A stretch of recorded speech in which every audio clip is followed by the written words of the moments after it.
Member Vieux-Fort South, Vieux-Fort North.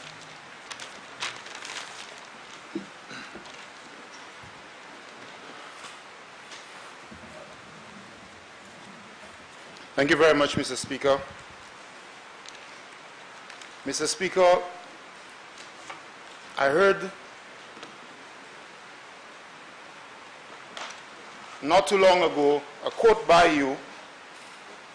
I never heard it like this before, Mr. Speaker, and I want to begin my presentation with it. I don't know if it's original, but I would assume that you put it together yourself. And I quote, a few minutes ago, Mr. Speaker, you said, and I quote, "We bring the voice of reason, being the voice of reason and the basis for the rule of law, meaning the Parliament," unquote. I was downstairs, Mr. Speaker, and in trying to explain to a member what this House is all about, you said this. So if it is not your original words, if they are not your original words, you let me know, Mr. Speaker, so that I may not use it and quote you in another forum. But I suspect these are your words. And these words really struck me. I told the leader of the opposition, wow, I never heard it said like this before.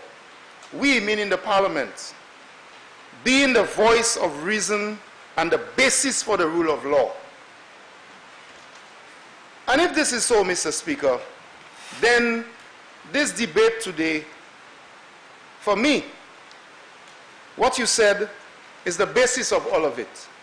And if we are the basis for the rule of law, then it means that whatever we do here sets the ground for law and order in St. Lucia, for the way we behave, for what we ought to do with the CIP monies and all of that.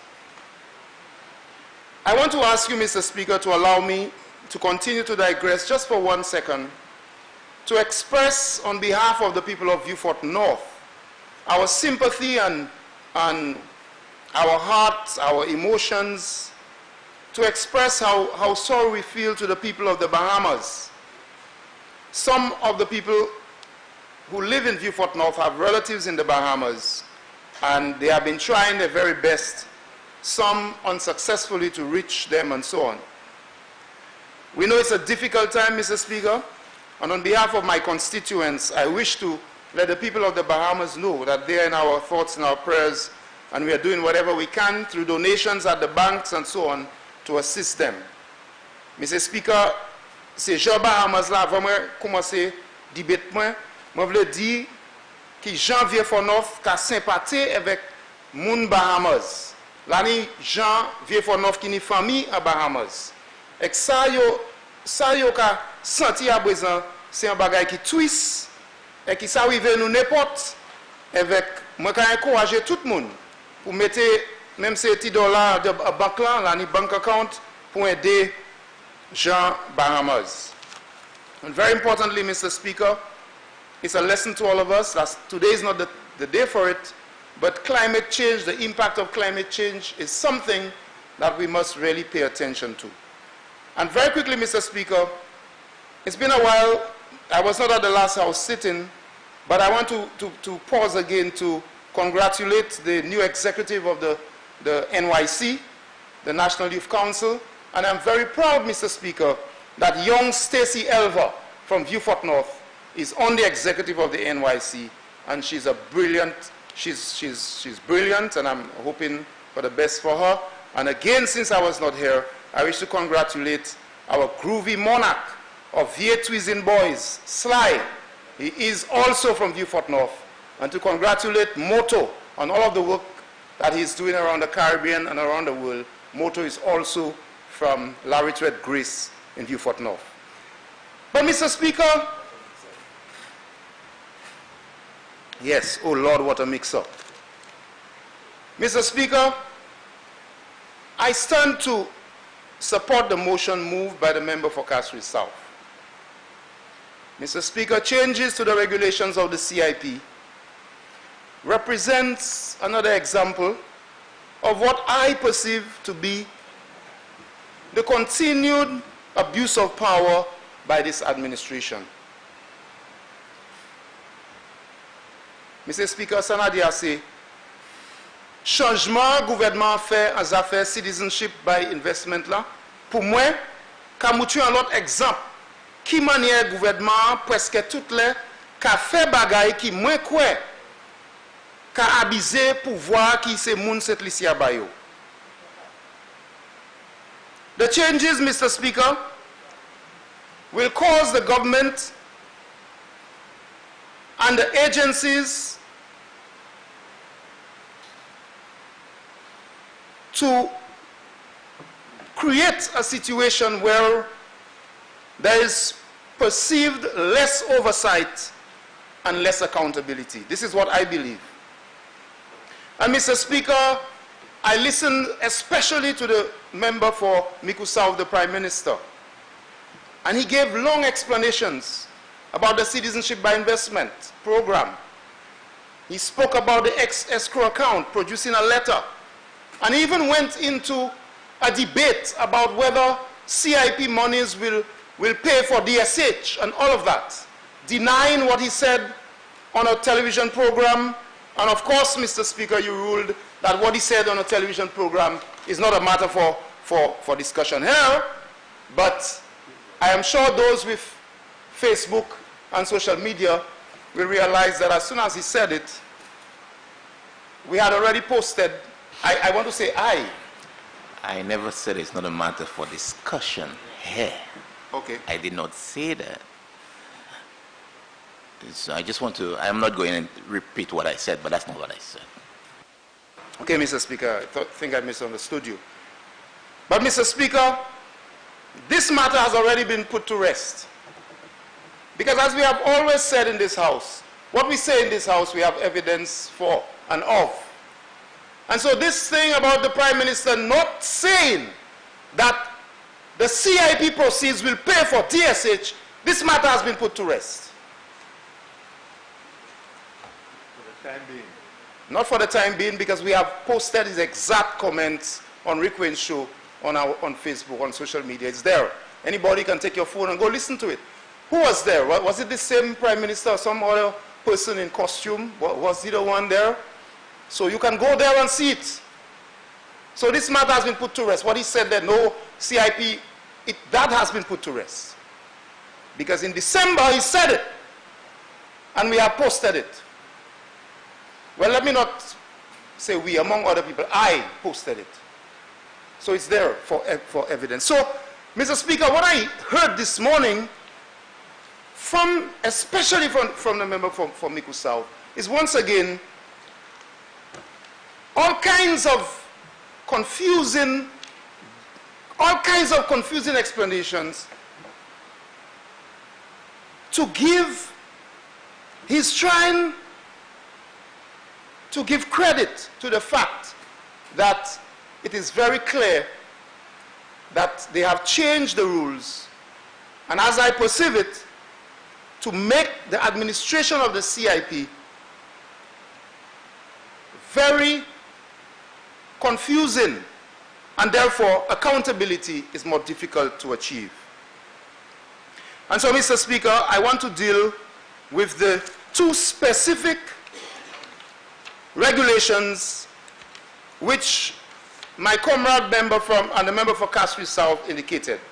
In the last line of the resolution, and I quote, "Be it resolved that Parliament, by negative resolution, approve that Regulation 2 and Regulation 10, provided by statutory instrument 2015 number 89, be hereby reinstated," unquote. So what I'm going to do, Mr. Speaker, with your permission, is I am going to use the statutory instrument of 2015 number 89 and also Regulation 10, Regulation 2 and 10 from 2015, and compare it to what this government has done by reading the changes in statutory instrument number 48 of 2019.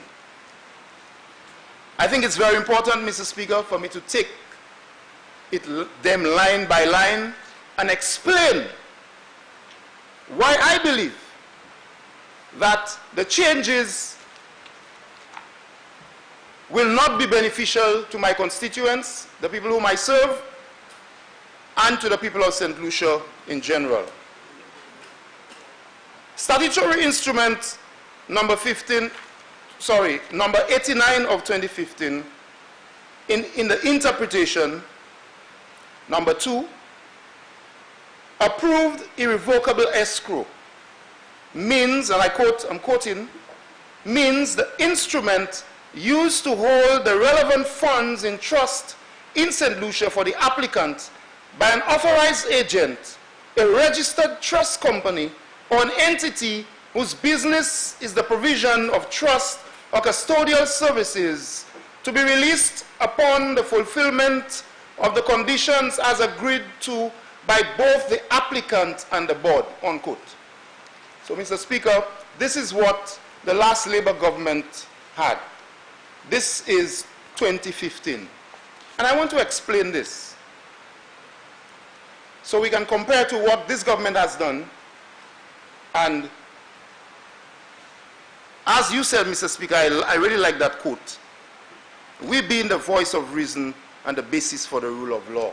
Let us analyze and ask ourselves whether the change is actually causing us to be more resolute as the voice of reason in this parliament. In 2015, we said that an approved irrevocable escrow means the instrument used to hold relevant funds in trust in St. Lucia for the applicant by an authorized agent. Used to hold relevant funds in trust in St. Lucia. So it is very clear, Mr. Speaker, that the intentions of the last government were to ensure that the funds were kept in St. Lucia.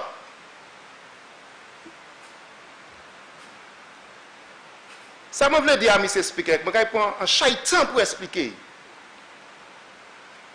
I believe it's my responsibility. The last government intended, by way of this statutory instrument, for the funds to be held in trust in St. Lucia. Parce que ça, dernier gouvernement a dit, l'argent qui a évolué, ça fait par ici, et puis ça là, qui a dit dans St. Lucie, il parle dans la banque de l'autre pays, il a dit l'argent ça là, a dit dans la banque St. Lucie. By an authorized agent. Ça veut dire en compagnie, un monde qui est autorisé pour tchéber l'argent ça là. Mais on dit dans St. Lucie. And it continues, Mr. Speaker, to be released upon the fulfillment of the conditions as agreed to by both the board, by both the applicant and the board. Comme ça, pour l'argent ça l'a servi, il y a cette ici, à la banque cette ici, pour y servir, board là, avec mouna qui a apply là, il y a tous les dénis pour d'accord qui manière l'argent ça a été dépensé. And that is how it was. A while ago, the Prime Minister indicated, or the member for Miku South, Prime Minister indicated, oh, the money did not belong to the state. The suggestion, Mr. Speaker, is that if the money doesn't belong to the state, that's my interpretation. The suggestion is that the money does not belong to the state. So why the thing about whether it's in St. Lucia or out of St. Lucia, and the money does not belong to the state anyway? So if that's the case, why would the regulation state that the conditions have to be agreed to by both the applicant and the board? Why? So if we had no reasons for joint action, well, put the money anywhere and allow the applicant to use it as he or she please. But it actually states that there needs to be agreement, agreed to by both the board and the applicant. So, dernier cas, Mr. Speaker, nous devons assurer que c'est pas un affaire côté moun ka just prend l'argent et fait n'importe ça vous voulez. Un affaire vaille-ti-vaille. Secondly, Mr. Speaker, so this concerns me that once again, Mr. Speaker, there is the notion that it is St. Lucian. The money has to be in St. Lucia. And it reminds me of so many things that have happened with this government, where S-A-I-N-T-L-U-C-I-A is concerned, or S-A-I-N-T-L-U-C-I-A-N-S. So it has to be in St. Lucia because we want to ensure that there is scrutiny, that we ensure that what is happening in St. Lucia with the CIP is protected and there is agreement between the board and the applicant. That was the intention. Now let us compare what this government did. And I'm reading Statutory Instrument number 48 of 2019, Amendment of Regulation 2. Regulation 2 of the Principal Regulations is amended by deleting the definition of the words approve irrevocable escrow and replacing the following: approve irrevocable escrow means the instrument used by a registered and regulated bank in St. Lucia for the application to hold relevant funds in trust, which funds are to be released on the fulfillment of the conditions as agreed to by the developer on the board. B, includes, if an escrow account cannot be established in St. Lucia, the establishment of an escrow account by a registered and regulated bank outside of St. Lucia. Outside of St. Lucia. Now, Mr. Speaker, while members on this side have spoken about it before, we being the voice of reason, which is part of your quote, we being the voice of reason, why would this be changed? What's the reason? Is there some plan to operate this all of this CIP outside of St. Lucia? I'm searching for the voice of reason. Maga madje kailaki pour raison. Pas pour moi, on mais pour Jean.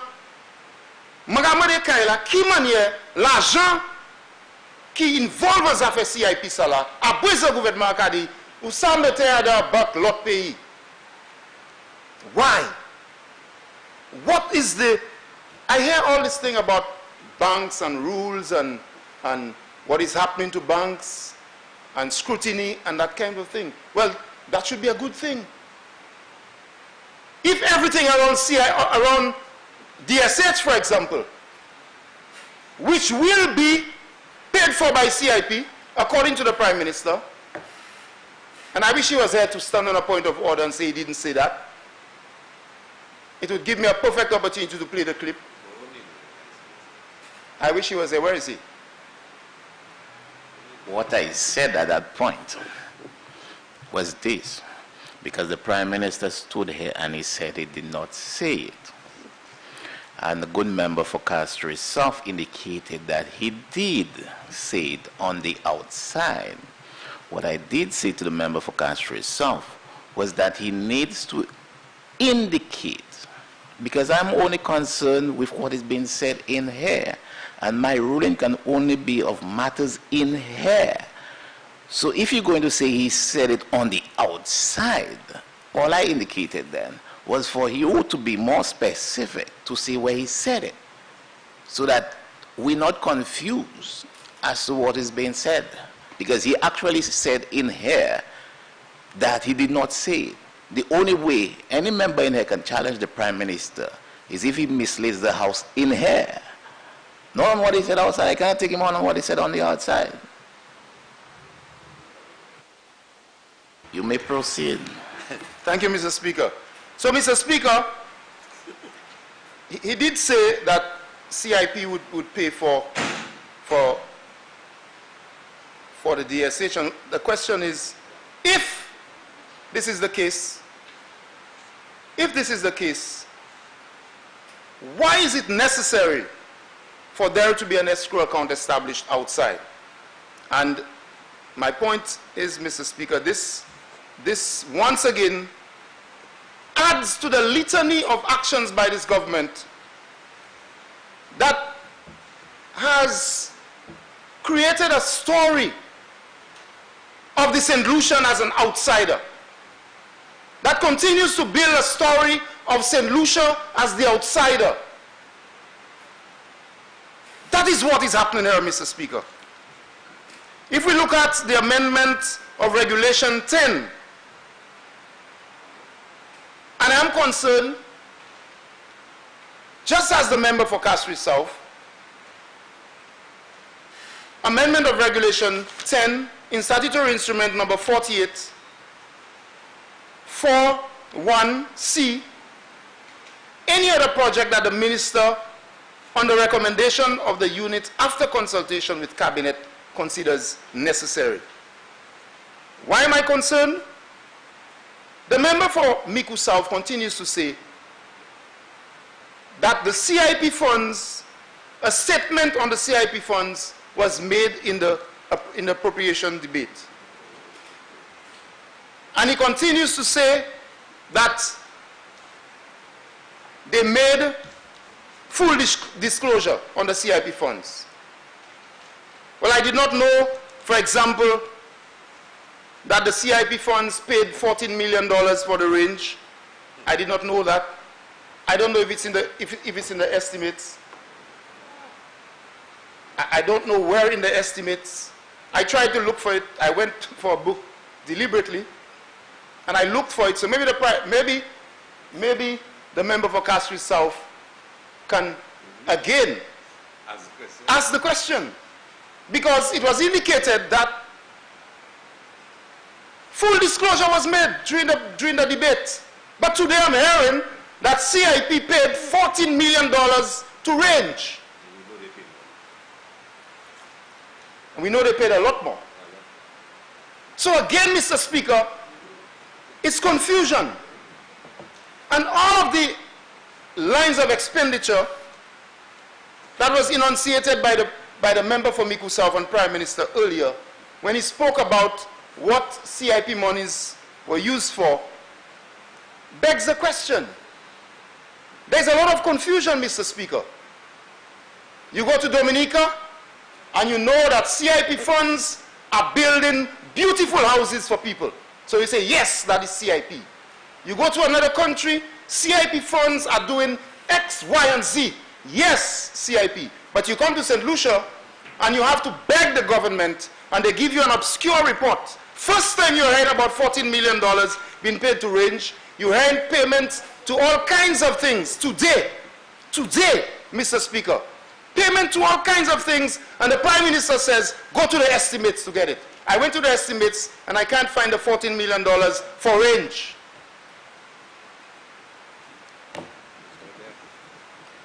I still have people searching for it for me. And if it is not there, what else is not there, Mr. Speaker?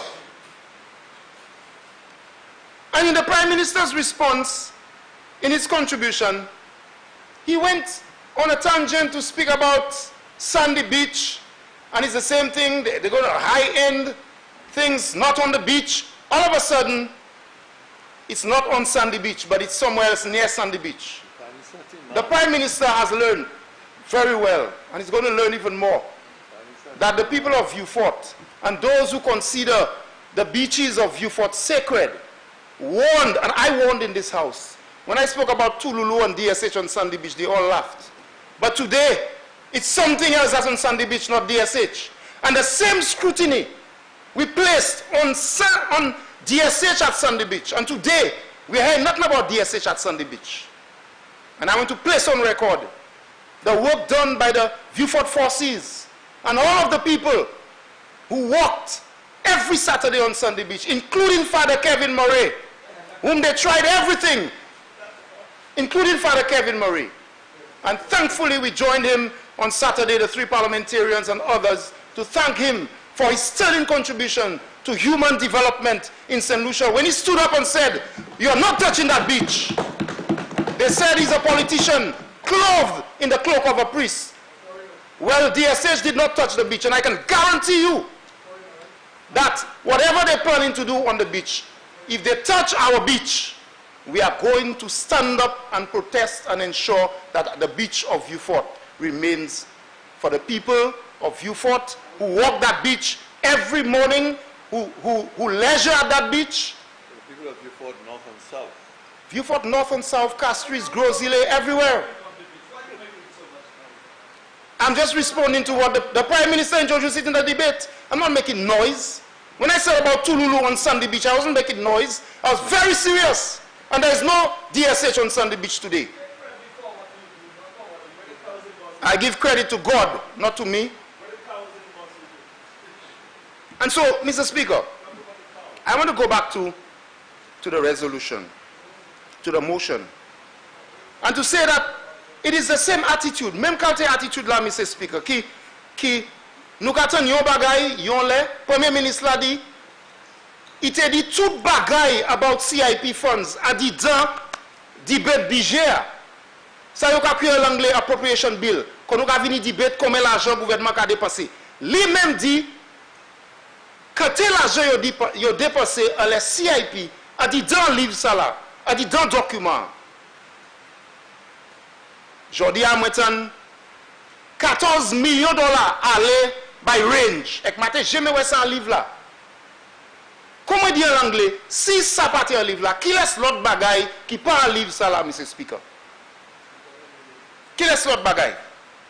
And Mr. Speaker, the amendment indicates that any other project that the minister on recommendation of the unit and after consultation with cabinet considers necessary.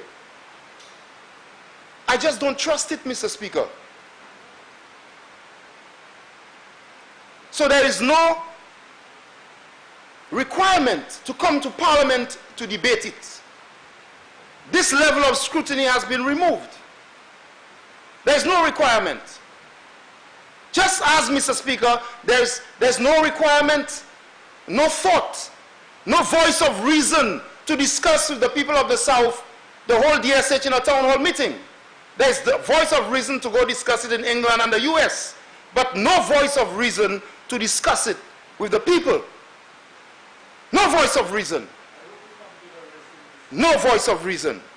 And so, Mr. Speaker, my concern is this, that here is yet another example where this government has acted, and in my view, Mr. Speaker, definitely cause a blow to accountability, cause a blow to the voice of reason, and cause a blow to the process by which this Parliament sets the basis for the rule of law. They are setting the basis opposite to what you said in your quote, Mr. Speaker. They are setting the basis for the rule of chaos. That is what is happening. And so anything goes. In everything that they do, anything goes, Mr. Speaker. And this is why I support the motion by the member for Castries South. I support it as a patriotic St. Lucian, Mr. Speaker, as someone who believes that the CIP can benefit us if we use it well. I am not convinced that it's being used well. I am not convinced. And I believe, Mr. Speaker, that the changes herein will make it more difficult for it to be used well.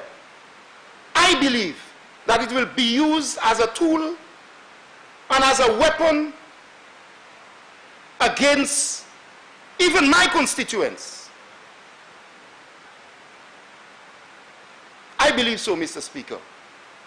And so, on behalf of the people of Vieux Fort North, I support the motion moved by the member for Castries South. I thank you very much, Mr. Speaker.